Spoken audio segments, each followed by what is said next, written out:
Hello friends, स्वागत है आपका हमारे इस चैनल पर। आज का सब्जेक्ट है स्ट्रेंथ ऑफ मटेरियल और टॉपिक है स्ट्रेस स्ट्रेन कर्व।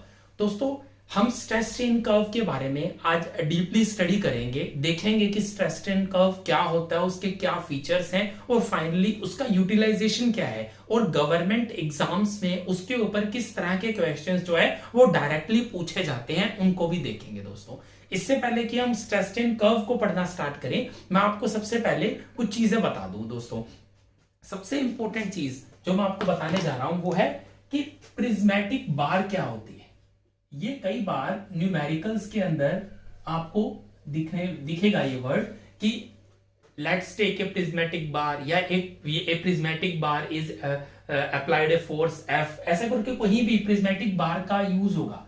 तो दोस्तों, प्रिज्मेटिक जो है उसका मतलब है एक ऐसी बार जिसका की area of cross section through out the length same हो।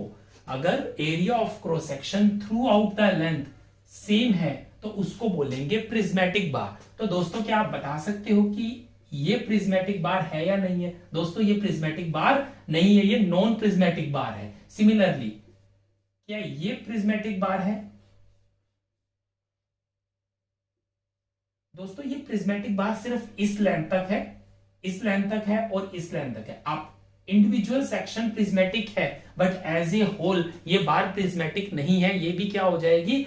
ये नॉन प्रिज्मेटिक बार हो जाएगी। क्या हो जाएगी? नॉन प्रिज्मेटिक बार हो जाएगी, या फिर इसको स्टेप्ड बार भी बोलते हैं। क्या बोलते हैं? स्टेप्ड बार।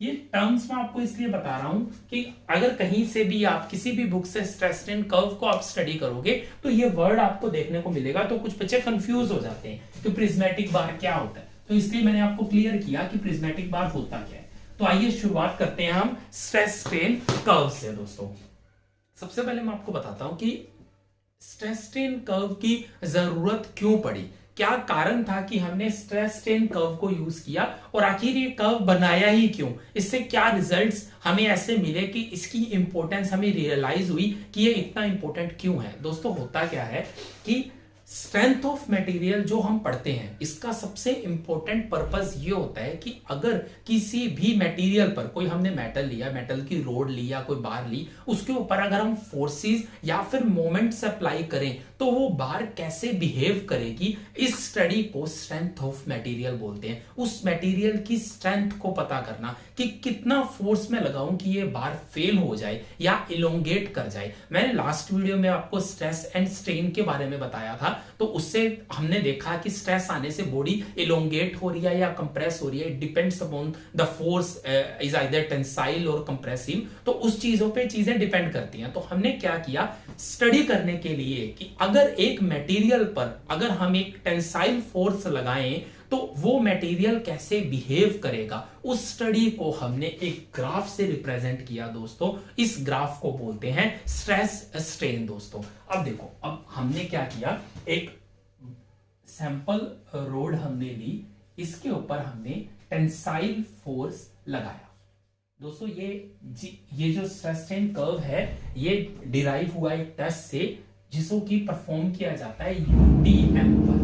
यूटीएम की फुल फॉर्म है दोस्तों universal testing machine. Universal testing machine, इसके अंदर आप टेंसाइल टेस्ट भी कर सकते हैं, कंप्रेसिव टेस्ट भी कर सकते हैं। तो हमने एक स्टील की रोड ली, यहाँ पर मटेरियल है दोस्तों माइल्ड स्टील। ये जो ग्राफ आपको दिखाई दे रहा है स्ट्रेस स्ट्रेन का, ये माइल्ड स्टील का ग्राफ है। Mild steel is a material. इसी तरह अलग अलग मटेरियल के अलग अलग स्ट्रेस स्ट्रेन कर्व्स होंगे जो कि हम आगे पढ़ेंगे। तो दोस्तों, माइल्ड स्टील हमने एक सैंपल रोड इसकी ली और उस पे एक टेंसाइल फोर्स हमने लगा दिया F।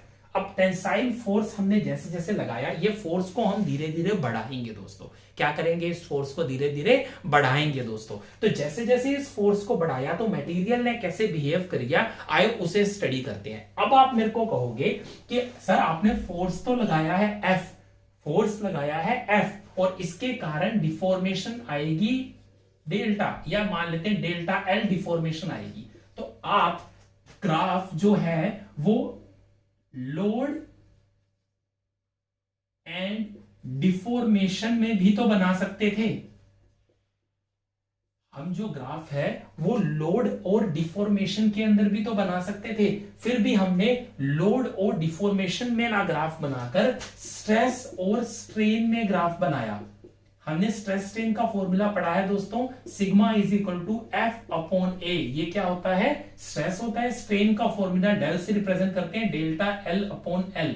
हमने इन दो क्वांटिटीज का ग्राफ बनाया, ना कि लोड एंड डिफॉर्मेशन का। इसका क्या रीजन था दोस्तों? ऐसा नहीं है कि लोड एंड डिफॉर्मेशन का ग्राफ बनाया नहीं जा सकता। लोड एंड डिफॉर्मेशन का ग्राफ को आप बना सकते हो, बिल्कुल बना सकते हो, लेकिन उसमें होता क्या है कि जब आप लोड डिफॉर्मेशन का ग्राफ बनाओगे, उससे रोड का जो, अगर आप रोड बड़ी ले लोगे, रोड का एरिया बड़ा ले लोगे, उसकी लेंथ को चेंज कर दोगे, तो उससे ग्राफ भी चेंज हो जाएगा।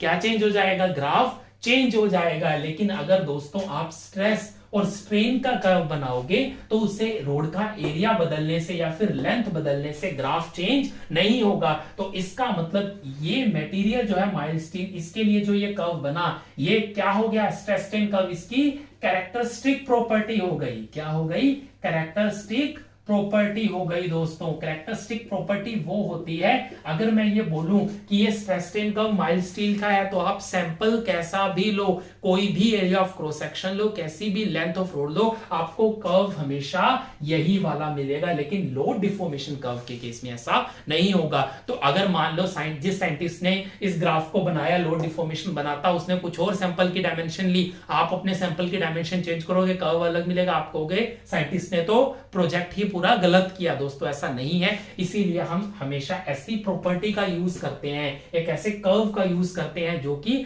सैंपल की डायमेंशन से चेंज ना हो। अगर जो चीजें स्टैंडर्डाइज हो जाती हैं उसको हम बोलते हैं कैरेक्टरिस्टिक प्रॉपर्टी। इसलिए दोस्तों हम स्ट्रेस स्ट्रेन कर्व को ज्यादा पढ़ते हैं, ना कि लोड डिफॉर्मेशन कर्व को दोस्तों।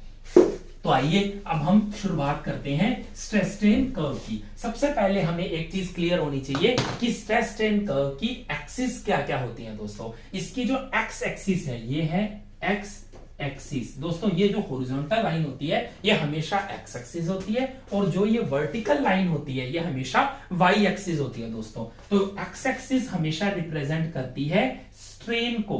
किसको रिप्रेजेंट करती है?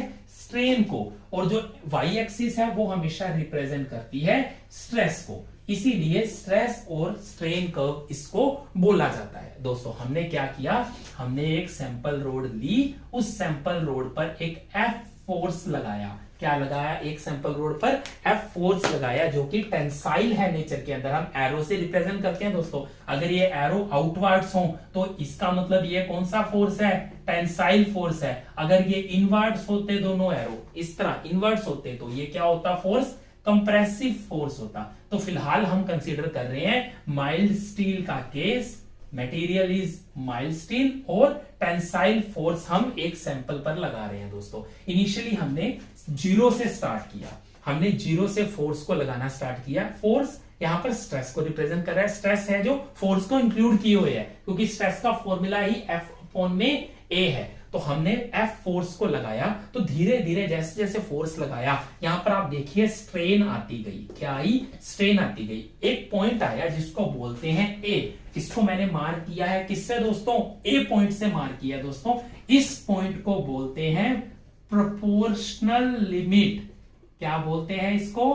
प्रोपोर्शनल लिमिट बोलते हैं दोस्तों। क्या बोलते हैं? Proportional limit. अब बात करते हैं प्रोपोर्शनल लिमिट क्या होती है दोस्तों। प्रोपोर्शनल लिमिट का मतलब है कि ये एक ऐसा पॉइंट है जहां पर जितना स्ट्रेस इंक्रीज करेंगे उतनी ही स्ट्रेन हमें मिलेगी। इसका मतलब इस ओ पॉइंट से लेकर ए पॉइंट तक स्ट्रेस किसके प्रोपोर्शनल है? स्ट्रेन के। किसके प्रोपोर्शनल है दोस्तों? स्ट्रेन के प्रोपोर्शनल है। क्या इसको हुक्स लॉ बोलते हैं? क्या? बिल्कुल, इसको क्या बोलते हैं? Hooke's law. हुक्स लॉ एक साइंटिस्ट थे जिन्होंने बोला था कि stress is directly proportional to strain, but कहां तक? Only up to proportional limit. किस लिमिट तक प्रोपोर्शनल है ये?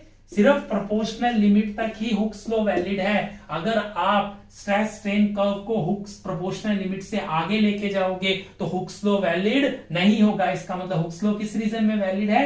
सिर्फ इस रीजन में ही वैलिड है। कुछ लोग इसका गलती करते हैं, यहां पर इलास्टिक लिमिट पे टिक कर देते हैं। दोस्तों हम पढ़ेंगे इलास्टिक लिमिट क्या होती है, लेकिन आप याद रखना हुक्स लॉ कहां तक वैलिड है, सिर्फ प्रोपोर्शनल लिमिट तक। तो इसका मतलब अगर stress is directly proportional to strain है, अगर हम प्रोपोर्शनलिटी साइन रिमूव कर दें तो एक कांस्टेंट आएगा, फॉर एग्जांपल ए इनटू में स्ट्रेन। तो ये कर्व क्या हो जाएगा, डायरेक्टली प्रोपोर्शनल होने से क्या हो जाएगा, लीनियर हो जाएगा। इसका मतलब प्रोपोर्शनल लिमिट तक स्ट्रेस स्ट्रेन कर्व क्या होता है दोस्तों, लीनियर होता है। क्या होता है, लीनियर। तो मैं लीनियर कर्व को रिप्रेजेंट करते हैं 1 डिग्री से, ये कर्व क्या हो जाएगा, लीनियर हो जाएगा। अब एक और प्रॉपर्टी इस चीज की होती है दोस्तों, इसको बोलते हैं प्रोपोर्शनल लिमिट। इसका मतलब इस लिमिट तक अगर आपने लोड देते देते सोचा कि नहीं हम लोड को रिमूव कर देते हैं, तो जैसे ही दोस्तों लोड को रिमूव करेंगे, अगर ये बॉडी इस तरह इस पाथ से स्ट्रेन आई थी तो उसी पाथ से बॉडी दोबारा अपनी पोजीशन पर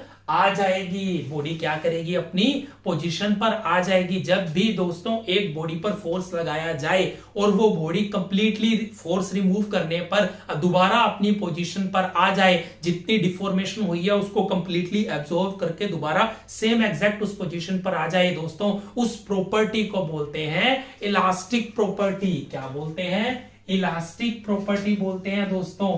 वो उस मटेरियल की क्या हुई, इलास्टिक प्रॉपर्टी हुई। इसका मतलब हमें ये समझ आ गया, जब भी आपको बोला जाए कि व्हाट इज इलास्टिक प्रॉपर्टी, तो ये एक मटेरियल की ऐसी प्रॉपर्टी होती है कि जब उस मटेरियल पर फोर्स लगाया जाए तो वो डिफॉर्म हो जाए, और जैसे ही फोर्स को रिमूव किया जाए तो वो दोबारा अपनी पोजीशन पर आ जाए, तो उसको बोलते हैं इलास्टिक प्रॉपर्टी बोलते हैं दोस्तों। तो अब अपने ये समझ आ गया कि एक पॉइंट तक मटेरियल इलास्टिक भी है और एक लिमिट को क्या बोलते हैं, प्रोपोर्शनल लिमिट बोलते हैं दोस्तों। अब हमने क्या किया, फोर्स को F जो हमारा प्रोपोर्शनल लिमिट था उससे आगे जाने की कोशिश करते हैं। फोर्स को थोड़ा और बढ़ाया हमने और इससे आगे निकल गए दोस्तों। तो नेक्स्ट लिमिट जिससे हम टकराए उसको बोलते हैं इलास्टिक लिमिट। क्या बोलते हैं उसको, इलास्टिक लिमिट बोलते हैं। बट हमने आपको पहले भी बताया हुक्स लॉ कहां तक वैलिड है, सिर्फ प्रोपोर्शनल लिमिट तक वैलिड है। इसका मतलब कि ये जो लीनियर कर्व हमें मिला ये सिर्फ एक पॉइंट तक मिला।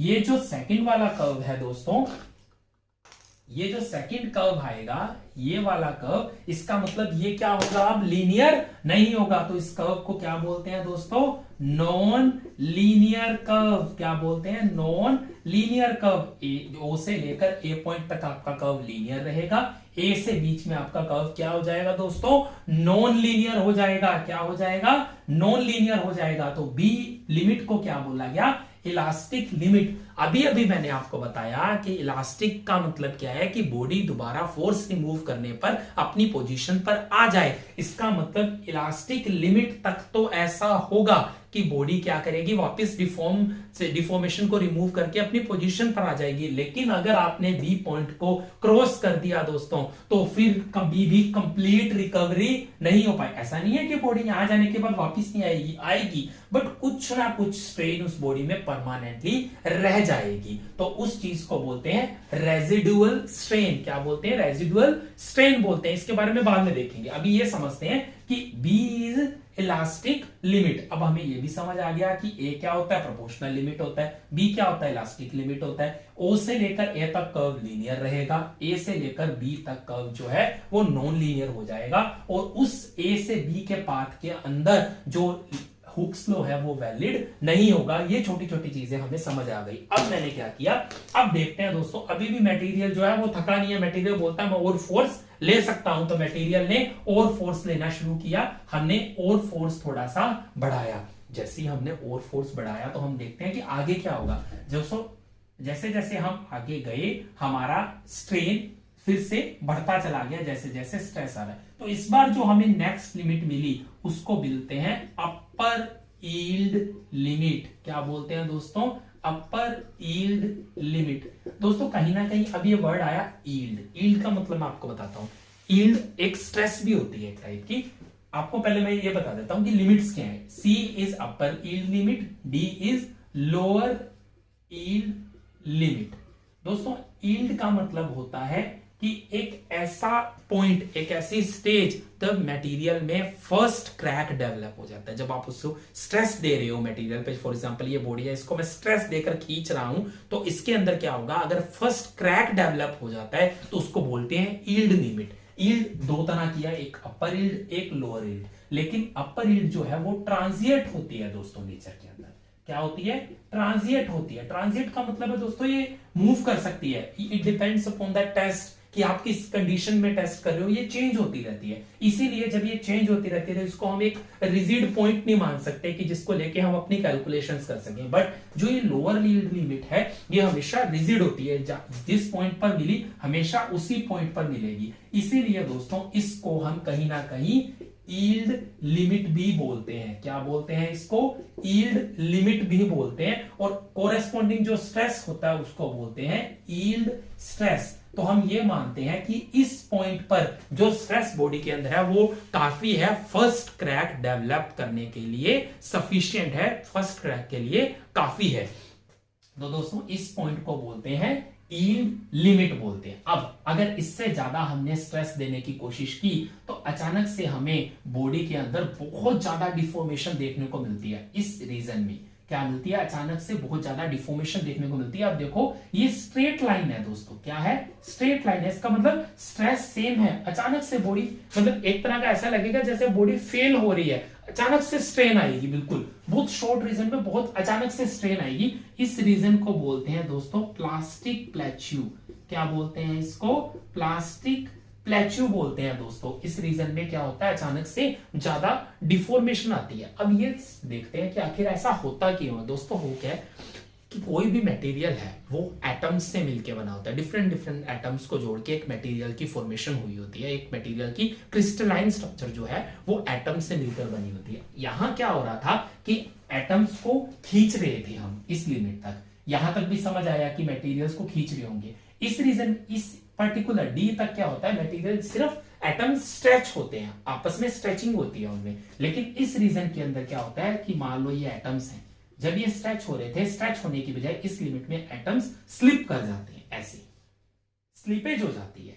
तो ये रीजन किस कारण होता है? किस कारण डेवलप हुआ? स्लीपेज ऑफ एटम्स के कारण होता है। एटम्स आपस में स्लिप कर जाते हैं तो अचानक से डिफॉर्मेशन देखने को मिलती है। तो जिसके कारण, स्लीपेज के कारण एक डिसलोकेशन जनरेट हो जाती है। और जैसे जैसे हम और स्ट्रेस देंगे डिसलोकेशंस जनरेट होती रहती हैं। डिफरेंट डिफरेंट अलग अलग तरह की डिसलोकेशंस जनरेट होंगी। तो जिसके कारण क्या होता है, अब हमें और ज्यादा डिसलोकेशन जनरेट होती है तो एटम्स को अब स्ट्रेच करने में और ज्यादा जोर आता है, और ज्यादा फोर्स लगेगा। इसीलिए देखो आप दोबारा, अब इतने रीजन के बाद, ई पॉइंट के बाद क्या हुआ कि जैसे हमने स्ट्रेस बढ़ाया और स्ट्रेन भी बढ़ने लगी, फिर से स्ट्रेस स्ट्रेन बढ़ रहे हैं आपस के अंदर। इसीलिए इस रीजन को बोलते हैं स्ट्रेन हार्डनिंग। क्या बोलते हैं दोस्तों इस रीजन को? स्ट्रेन हार्डनिंग रीजन बोलते हैं। क्या बोलते हैं? Strain hardening. और इस पॉइंट को बोलते हैं पॉइंट ऑफ अल्टीमेट स्ट्रेस। दोस्तों ये एक ऐसा पॉइंट है जिसको कि जी से रिप्रेजेंट किया जाता है, सॉरी एफ से रिप्रेजेंट किया जाता है दोस्तों। इस पॉइंट पर सबसे ज्यादा स्ट्रेस लग रहा होता है मटेरियल का, अल्टीमेट स्ट्रेस यहां पर होता है और इस रीजन को बोलते हैं स्ट्रेन हार्डनिंग रीजन। अब इसके बाद जो भी स्ट्रेन आएगी तो फोर्स क्या है, जो फोर्स लगाना था लगा दिया, बॉडी ऑटोमेटिकली डिफॉर्म होती चली जाएगी, इसलिए फोर्स भी कम होता चला जा रहा है दोस्तों। और अल्टीमेटली जी पॉइंट पर बॉडी क्या करेगी, फेल हो जाएगी दोस्तों। तो जब भी एक elastic material like mild steel, इसके अंदर डिफॉर्मेशन आती है दोस्तों, फाइनली इसका फेलियर आता है, वो हमेशा नेकिंग रीजन के साथ आता है। इसीलिए इस एफ से लेकर जी तक के रीजन को बोलते हैं नेकिंग रीजन बोलते हैं। क्या बोलते हैं दोस्तों इसको? नेकिंग रीजन बोलते हैं। ये नेक रीजन होता है। यहां पर जो फेलियर अल्टीमेटली होगा उस फेलियर को बोलेंगे दोस्तों कप कोन फेलियर। क्या बोलेंगे इसको? कप कोन फेलियर के नाम से जानते हैं दोस्तों। इसके अंदर क्या है, जब फेलियर होगा तो कुछ इस तरीके से एक कप बनेगा और एक इस तरीके से दोस्तों कोन बनता है। तो कप और कोन बनता है, शेप काइंड ऑफ कप और कोन की होती है, तो इसीलिए फेलियर का नाम कप कोन फेलियर दे दिया गया। और पहले मटेरियल के अंदर जैसे जैसे मटेरियल फेल होगा उसके अंदर एक नेक जनरेट होती है।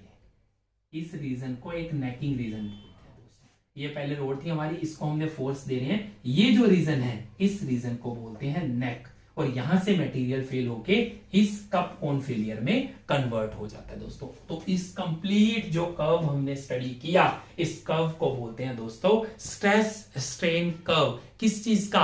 माइल्ड स्टील का। मेरे को पता है आपके इस लेक्चर को सुनने के बाद बहुत सारे डाउट्स आए होंगे दोस्तों। जो भी आपके डाउट्स हैं आप ओपनली कमेंट सेक्शन में बताएं मेरे को, आपके क्या डाउट्स हैं, मैं उन डाउट्स को सोल्व करूंगा। और स्ट्रेस स्ट्रेन कर्व भी खत्म नहीं हुआ दोस्तों, ये सिर्फ माइल्ड स्टील का था। अगर आपको फर्दर आगे भी स्ट्रेस स्ट्रेन कर्व को और मटेरियल्स को स्टडी करना है या इसकी प्रॉपर्टीज और अच्छे से आपको पता करनी है, एक एक जो इसका जो एक एक कर्व का जो पार्ट है वो किस चीज को रिप्रेजेंट करना है, और आप अच्छे से जानना चाहते हैं दोस्तों, आप कमेंट करें, हमें बताएं। और आपका बहुत बहुत धन्यवाद दोस्तों, आपने इस वीडियो को देखा। आप हमारे चैनल को लाइक करें, सब्सक्राइब करें, और अपने डाउट्स को, जितने डाउट्स हैं उसको सामने लेके आए हमारे डाउट्स को, हम आपके डाउट्स को सोल्व करेंगे दोस्तों। और इसके जो नोट्स हैं वो मैंने वीडियो लिंक का जो डिस्क्रिप्शन है उसके अंदर इसके नोट्स भी प्रोवाइड किए, और इससे रिलेटेड कुछ न्यूमेरिकल्स भी आपको प्रोवाइड किए हैं, और आप उससे सोल्व करें दोस्तों। धन्यवाद।